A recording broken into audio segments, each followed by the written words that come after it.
Don't believe luck, believe in hard work அப்படின்னு ஒரு code இருக்கு. இது எல்லாருக்குமே தெரியும் சார். லக்கை நம்பாதீங்க, ஹார்ட் ஒர்க் நம்புங்க. அதானே? கண்டிப்பாக.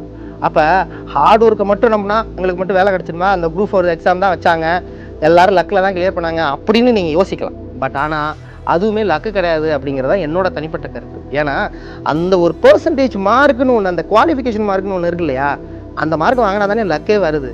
அப்போ இங்கே ஹார்ட் ஒர்க் இல்லாமல் லக்கு வந்தால் அப்பயும் புட்டுக்கு தான் போகும்.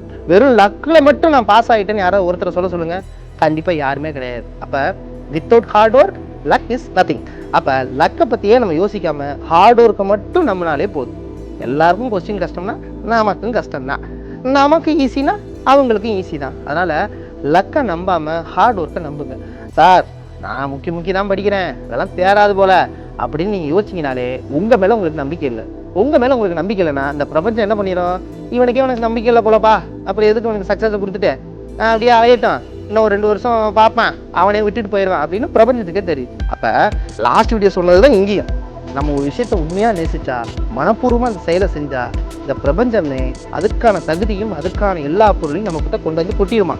அப்போ உங்கள் மேலே நம்பிக்கை வைங்க, படிக்க ஆரம்பிங்க.